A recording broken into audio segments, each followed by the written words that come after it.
Bonjour et bienvenue dans ce dernier vlog à Malte. Je suis actuellement dans le quartier de Sillema et là je pars visiter La Valette. Il est bien temps parce qu'en fait c'est la capitale de Malte carrément. Et en plus de ça elle est mondialement connue pour son histoire. Et je n'y ai pas encore vraiment mis les pieds, enfin je l'ai pas encore totalement exploré plutôt.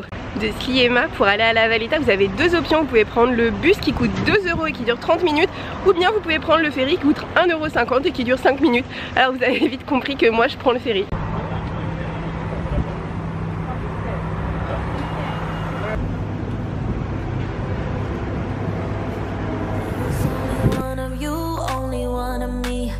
There's a million of those who won't let us be, but they're not gonna see me bleed. Cause baby I got you. I've been beaten to the ground, dragged across the... Après 5 minutes de traversée, je suis en train de débarquer à La Valletta.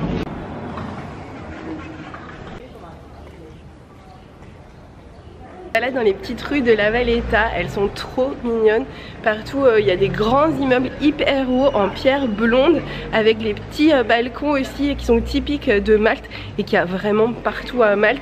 Les balcons en fait sont faits d'une sorte de véranda colorée.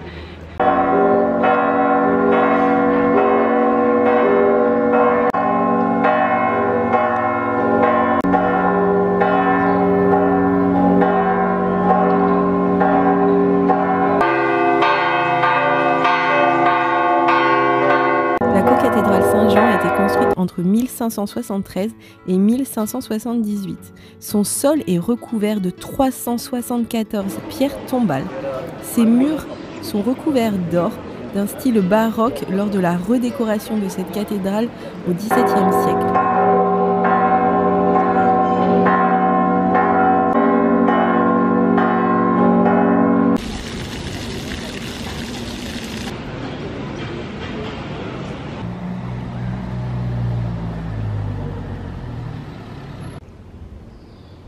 La Sicile ne se trouve qu'à 70 km de Malte, ce qui fait qu'il y a une énorme influence italienne ici et qu'il y a des pasterias, je crois que ça s'appelle comme ça, un petit peu partout en ville. Et là j'ai pris un beignet fourré à la ricotta qui était chaud et c'était juste trop bon et ça m'a coûté 1 €.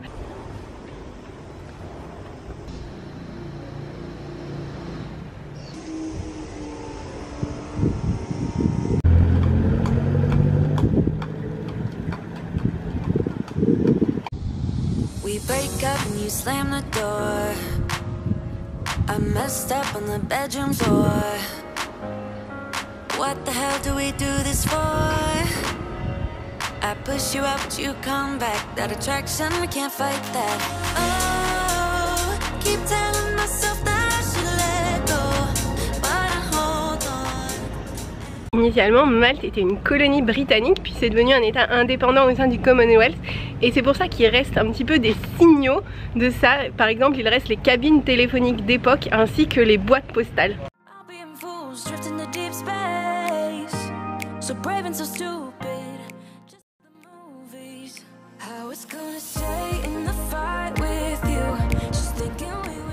Je vous conseille vraiment de venir au jardin de Baraka, pas parce que c'est un beau jardin, mais parce qu'il y a une vue incroyable sur en face qu'on appelle les 3 cités et plus principalement celle qu'on appelle l'île. C'est juste magnifique, c'est des tonnes de bâtiments dorés, c'est de l'eau, c'est plein de presqu'îles, enfin vraiment Malte c'est magnifique et ici ce point de vue c'est vraiment caractéristique de Malte et donc les jardins de Baraka c'est trop bien.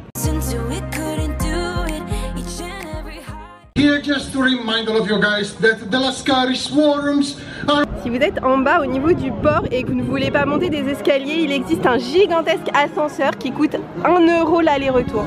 Depuis les jardins de Baraka, on peut voir que La Valletta est une ville fortifiée parce qu'on peut voir tout autour l'enceinte et l'enceinte avec les murs en pierre blonde, c'est juste trop beau.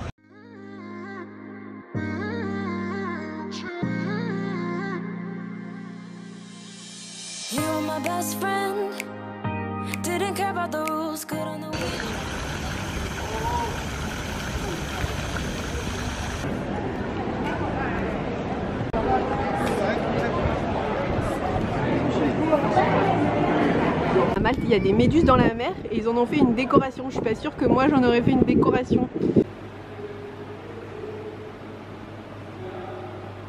Initialement, le niveau de la mer était beaucoup plus bas, ce qui fait que en fait la Sicile et Malte étaient rattachées, mais vers 7000 avant Jésus-Christ, et ben en fait l'eau est venue et du coup c'est devenu une île, Malte.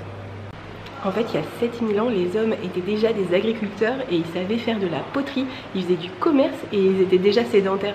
C'est incroyable. Tous les objets que vous voyez là sont des objets fabriqués par des êtres humains entre 7200 ans et 6500 ans. Pour vous donner une idée sur la courbe de l'échelle du monde, les temples qui sont ici ont été construits 3600 ans avant Jésus-Christ, alors que les grandes pyramides c'est 2500. Par exemple, l'acropole d'Athènes, c'est seulement 600 ans avant Jésus-Christ. Le Colisée, 70 ans après. Voici le temple des géants, vu du ciel en maquette. Donc là, on voit bien l'avancée centrale et les salles semi-circulaires de chaque côté. Et on voit bien qu'il y avait 2 entrées et qu'il était gigantesque.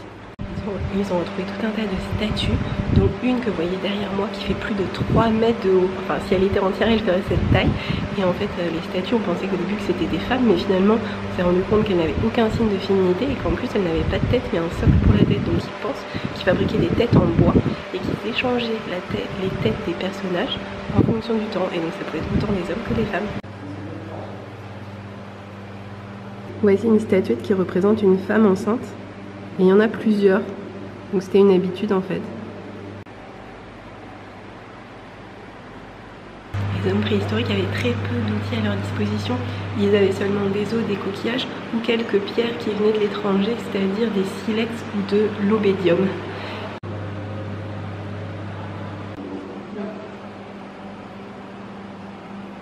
C'est une petite figurine qui représente des amoureux en train de s'embrasser. On a retrouvé des bijoux, ce qui veut dire que les hommes préhistoriques prenaient soin d'eux.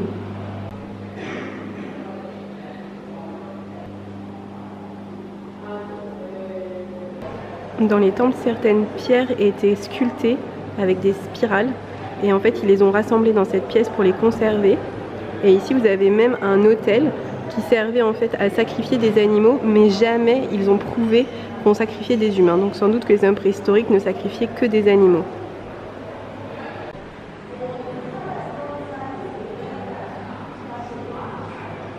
La pièce suivante est consacrée à l'âge de bronze qui date de 2500 à 700 ans avant Jésus-Christ. Là on sait beaucoup plus de choses sur les habitants, on sait notamment qu'ils vivaient dans des petites huttes qui creusaient des trous pour conserver la nourriture. On sait qu'ils élevaient des vaches, du porc, etc. On sait aussi qu'ils savaient cultiver le grain et qu'ils savaient même le moudre. On sait qu'ils commercent avec l'Afrique, la Grèce, la Sicile, parce qu'en fait on a trouvé des objets qui n'existent pas à Malte et qui sont pourtant à Malte, donc il faut bien une explication. Et donc voilà, les Phéniciens sont arrivés à moins 700 avant Jésus-Christ. À Malte, ça a marqué la fin de la préhistoire parce qu'ils étaient excellents. Ils savaient teinter du tissu en pourpre, ils savaient hyper bien utiliser les métaux, ils faisaient des sculptures d'une finesse incroyable, ils savaient faire de la poterie hyper raffinée, etc. Et cette période a duré jusqu'à 218 avant Jésus-Christ. Les Phéniciens venaient d'ici, du nord de la Syrie, le Liban et jusqu'au nord d'Israël.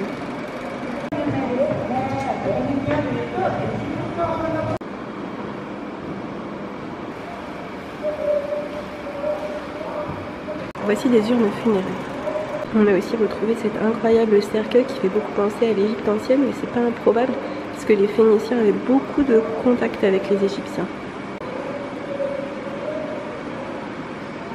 Je suis en train de sortir du musée, il coûte seulement 5 € et en plus vous pouvez télécharger un audio guide gratuit sur votre téléphone et l'audio guide est super intéressant. Si vous voulez suivre tout l'audio guide, il faut compter à peu près entre 1h30 et 2 heures de visite. Je vous conseille vraiment de venir parce que ce musée est vraiment pas cher et vous apprenez des tas de choses sur des périodes qu'on étudie rarement, c'est-à-dire la préhistoire, l'âge de bronze et les Phéniciens. C'est quelque chose qu'on voit pas ailleurs et donc du coup c'est assez exceptionnel et si vous êtes à La Valletta, ça vaut vraiment le coup de passer 1h30, 2 heures à consacrer à ces périodes. C'est la fin de ce vlog à La Valletta, merci de l'avoir regardé jusqu'ici, n'hésitez pas à le liker si vous l'avez aimé et à vous abonner pour voir celui de la semaine prochaine.